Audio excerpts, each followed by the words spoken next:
Hey, yo, what's up, YouTube? It's your boy Ashton Jackson. And in today's video, I'm just gonna be doing some housekeeping things, keeping up you guys on up to date on things about what's going on around the NFL world in terms of the Dallas Cowboys. Of course, I'm talking about what Mike McCarthy is going to be doing on road games moving forward, and his new approach for how he's going to connect with the team and how he's going to have this team prepared to play on road games, which is something that we were not good at last year.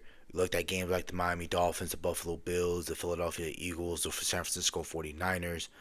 Those were some games that we all either lost in close fashion, two of those games, but the other two games, like the Buffalo and the San Francisco game, were just complete blowouts. They weren't even competitions after the first quarter. And of course, we're going to be talking about Rico Dowdle being officially named the starting back. I'm going to give my more thoughts on that because I need to see it in action instead of you telling me that. And then also Trey Lance being our third string quarterback, which was inevitable, really. So I'm talking about all that and more after the intro. So before we hop into the video, I would appreciate if you guys would like the video, subscribe if you're new, comment and share my video with anyone who you think will enjoy my content.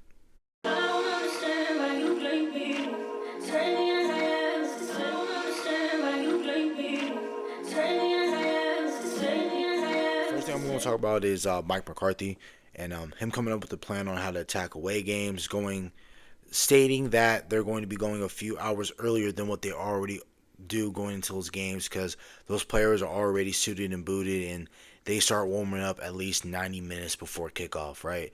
So they're already out there for a long time anyway. Their entire game days are a very long, draining day, right? So they want to take them to the games a few hours earlier to feel the environment, to feel the stadium, to feel the grass, to feel the gauge of the fans and things of that nature. So I think again, the Mike McCarthy and a lot of these head coaches, we gotta give them credit where it's due. That these guys understand and know more about these athletes that are on their team more than what we give ourselves credit for, right? But the one thing I will talk about is I believe that the Dallas Cowboys' main problem in away games last year wasn't about them feeling the environment and them walking every blade of grass, whatever the case might be, when we play against the Cleveland Browns, because they would be playing on a grass field. The thing is that our problem last year was specifically the offense. I don't think defense was too much of a problem. Again, it was versus the Niners. It was against the Buffalo Bills, but those were large in part because your offense couldn't get anything going. But that's what I'm going to talk about first is that our offense, the here we go offense, I know that was a catchy catchphrase that everyone was using last year. They made t-shirts, they marketed the hell out of that, right? But the main part as a reason why we weren't as great as we were away games was importantly offensively.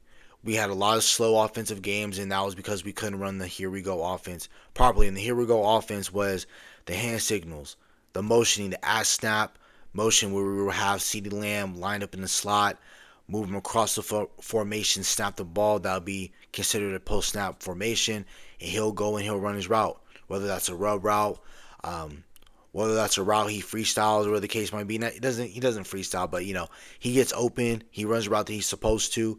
There was a play against the Giants that we did the same thing where he was on one side of the formation, we motioned him to the other side of the formation. Everyone was basically running a clear out route, and then CeeDee Lamb just ran a comeback, and he was wide the hell open. And Dak was able to take his 3-step drop, and he was trying to evade pressure. He threw it off his back foot, and CeeDee Lamb was that wide open for Dak to do all that in about 3 to 4 seconds. He was able to still maintain in the pocket and make that throw. So really, with me, it starts with that. The ass snap, pre-snap motions, we were not doing that. Then once we went to away games, we didn't motion as much as we should have. We didn't attack our playmakers the way we should have as well. So I think that was a big problem into what we were doing last year. Another problem that we wasn't able to do, which I'm going to talk about my second point about Rico being named our leading back of the committee, was that we had a terrible run scheme. And one thing that I will give credit to Mike McCarthy versus any other coach that I've seen coach for the Dallas Cowboys, I think the closest person that is able to take accountability and try to fix it the next season was a guy like Bill Parcells. But I've been able to see it in live action with Mike McCarthy, and basically has been covering Mike McCarthy the majority of his career as a Dallas Cowboys head coach, right? So really with me, he takes accountability for what was bad in prior seasons and tries to fix it in the next season. Whether that was in 2021, we weren't that great in 12 personnel. We were very undisciplined on the defensive side of the football. Um, and very things, and then we were shying away in the big games. We didn't want to target our big playmakers. We fixed that in 22. Then in 22, we had a bevy of injuries with guys like Terrence Steele tearing his ACL and MCL December 11th versus the Houston Texans. Anthony Brown tearing his Achilles December 4th against the Colts. And then week 7 versus the Detroit Lions, Jordan Lewis shattered his foot, a bone in his foot. And then what other injuries did we have that year? And then Michael Gallup was coming off of a torn ACL in a prior season of 21. And, in that season, we said that the running game had to be better. We said wide receiver 2 and cornerback 2 had to get better. So that was our main downfalls and the reason why we didn't go far in the playoffs like we wanted to in 22. Then in 23, we fixed both of those positions. We didn't have a great draft, but this year was the main focus was getting better at linebacker, getting better on the offensive line, getting better in the defensive line. If we take less stats in terms of getting sacks, things of that nature, that's fine. But our main problem last year wasn't necessarily the interior of our defensive line when stopping the run. It was the edges opposite of the Mark Lawrence that we couldn't stop. So when Michael Parsons was lined up, he had a tough time defending the run, but he was really great at stopping the run at middle linebacker. But mainly when Dorrance Armstrong and Dante Fowler Jr. was there and run down situations, they could not stop the run.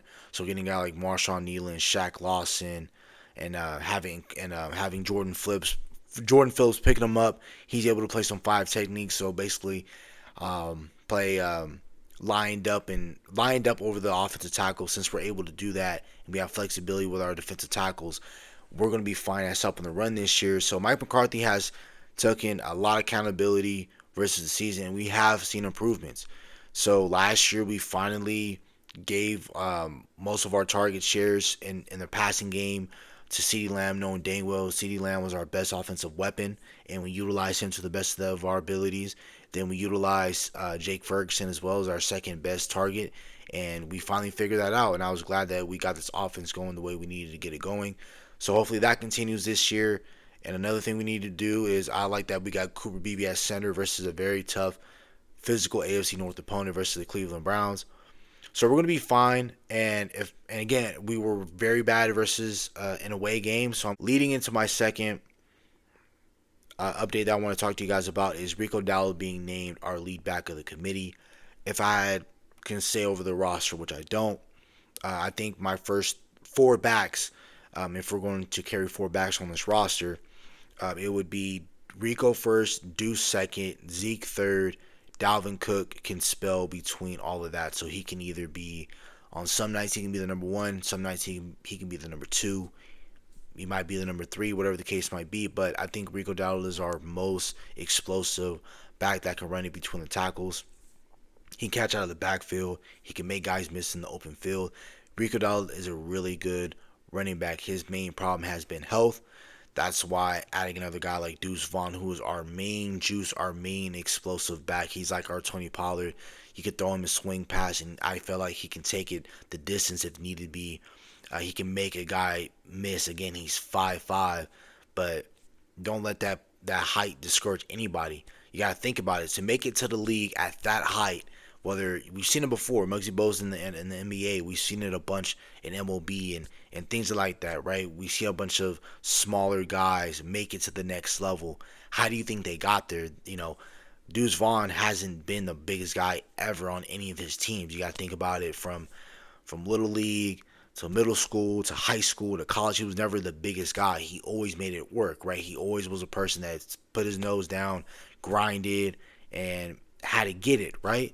So I think Deuce Vaughn can easily be your second back in this committee, and we can use him in a great space. I believe that once you have these big, mauling offensive linemen that we do, like Tyler Smith, Zach Martin, Terrence Steele, BB, Guyton, tosses, A-gap, whatever, under center, he can get lost running behind that offensive line than Lepke, and then he's running, and then nobody's really going to catch him because he's fast, he's shifting, he's quick. It's going to be hard to get that low and for someone to square up and for somebody to tackle him. If somebody can't tackle him, I'm not saying he's untackleable, but he's a damn good back in my opinion. Again, you don't play at K-State for 4 years and be one of their history's leading rusher and you're a scrub. I just don't see the correlation. Again, I felt like if that we're going to see this season, right? We're going to see in this season what we're going to do with Deuce Vaughn. But I felt like Deuce Vaughn wouldn't even be a question. I think people would love him if he played for the Ravens, if he played for one of the nerds I classify them as nerds, McVay, LaFleur, Shanahan, McDaniel, all of the guys, right? Really great offensive coordinators. I'm not degrading them when I'm calling them nerds, but I'm saying really creative, uh, young NFL minds. They utilize everybody on the field. Andy Reid does a really great job of doing that as well.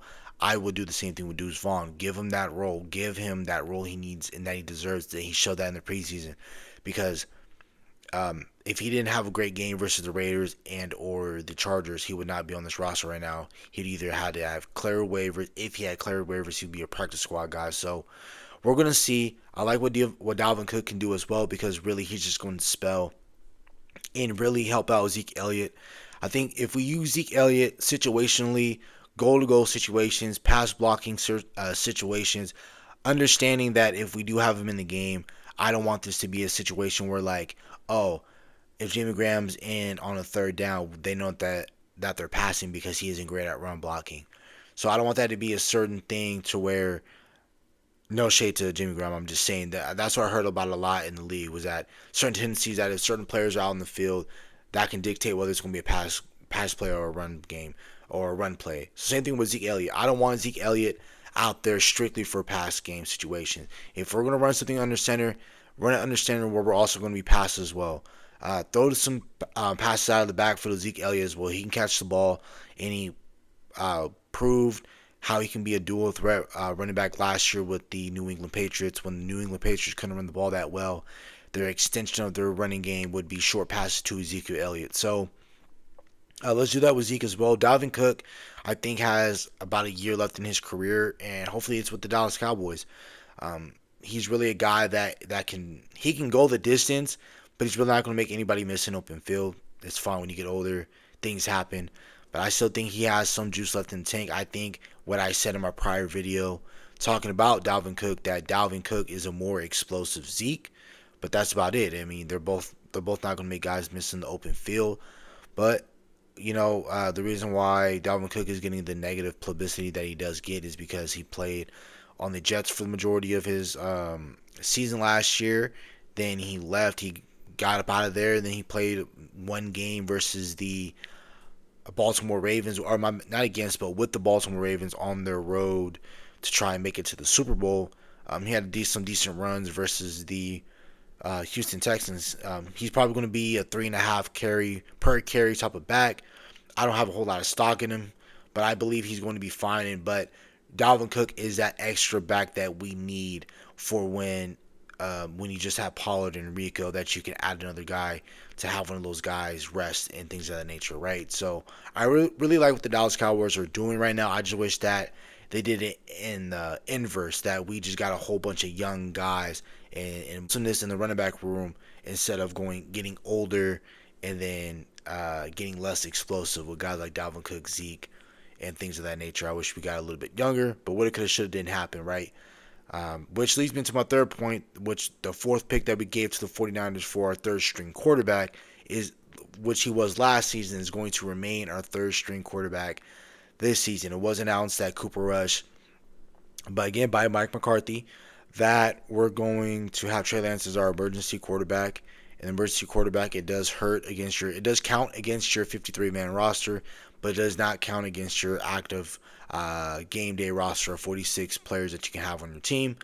So, not really much to make of it. I felt like he should have been the quarterback too, because of what he brings, of the again, another explosive type of quarterback. When he has an open lane, when it's time for him to run, he can do that like no other. He has a great arm, but accuracy needs to get a little bit better, and him seeing the field needs to get better as well. And that's where I felt like separated between the battle between Cooper Rush and Trey Lance was that Cooper Rush was able to see it a lot better mentally. He had the mental aspect of the game better than what Trey Lance has for right now. And the only reason why it's like that is because Trey Lance has not had a lot of starting ability in the league. So with him not having that, it's fine. There's not really much to make of it. So that's about it for the video. Hope you guys have a nice day. Stay safe, stay blessed. Bye.